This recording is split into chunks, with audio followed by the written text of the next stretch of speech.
Srimad Bhagavad Gita, Canto do Senhor. Capítulo 13. O discernimento entre a natureza e a alma. 1. Disse o bendito Senhor: este corpo é chamado Kshetra, literalmente, a terra. Nele brotam todos os conceitos, bons e maus, e os sábios chamam Kshetragna ao conhecedor deste Kshetra. 2. Ó Bharata, saiba que eu sou o Kshetragna de todos os corpos. Segundo minha opinião, o conhecimento a respeito do Kshetra e Kshetragna é o verdadeiro conhecimento. 3. O que é um Kshetra? Como ele é? Quais são suas modificações? De onde ele surge e que formas tem? E também, o que é um Kshetragna e quais são os seus poderes? Ouve o que direi sobre eles, em forma breve. 4. Esta verdade foi cantada, de diversas maneiras, pelos rishis, sábios, em diferentes hinos védicos e também nas passagens referentes a Brahman e que estão cheias de frases razoáveis e convincentes. 5 e 6. Os 5 grandes elementos, o ego, o intelecto, a natureza não manifestada, os 10 órgãos, a mente, os 5 objetos dos sentidos, o desejo, a aversão, a alegria, o sofrimento, o corpo, a inteligência e a fortaleza, tudo isto, em forma breve, é o Kshetra com suas modificações.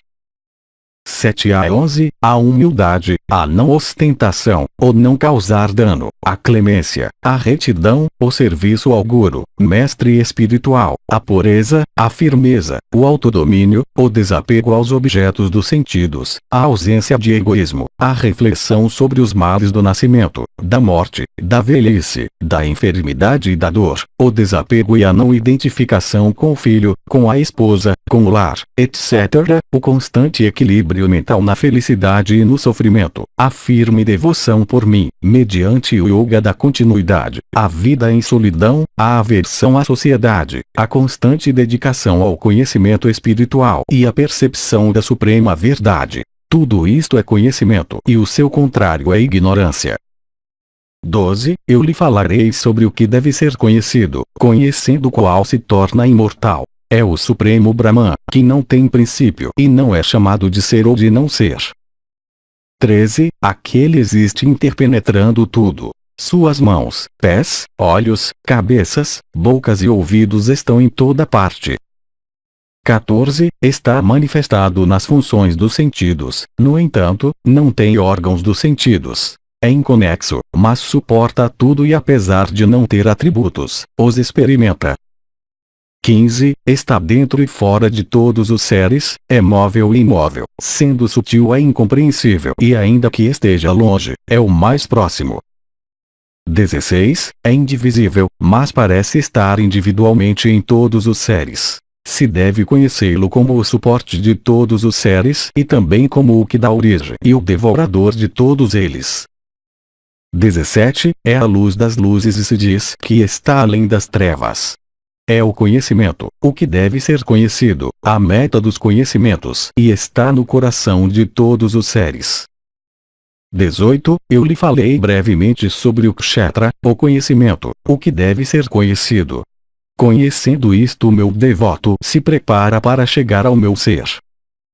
19. Saiba que a Prakriti, a natureza psicofísica, e o Purusha, o ser, ambos são sem princípio e também saiba que todas as modificações e qualidades nascem da Prakriti. 20. Se diz que a Prakriti é a causa do corpo e dos sentidos e que o Purusha é a causa da experiência do prazer e da dor. O Purusha e a Prakriti, em conjunto causam a existência fenomenal.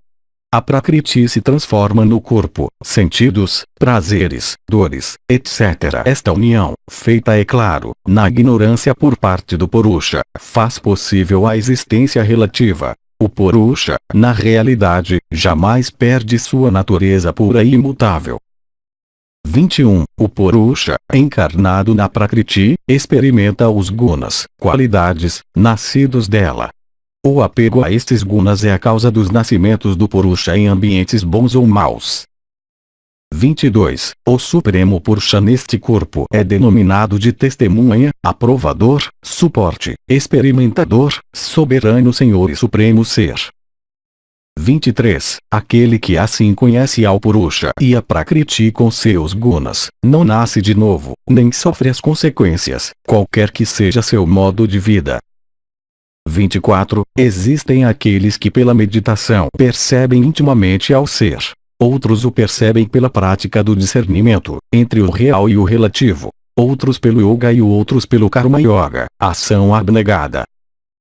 25. Enquanto que outros, sem ter direto conhecimento desses caminhos, fazem a adoração segundo o que ouvem de outras pessoas, sábias. Também eles vão além da morte, se libertam, porque escutam com devoção, e em seguida praticam o que escutaram.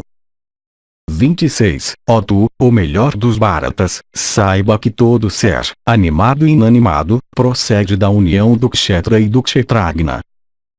27. Aquele que vê ao Supremo Senhor residindo igualmente em todos os seres, que vê ao imperecedouro nos objetos perecedouros, só ele vê corretamente.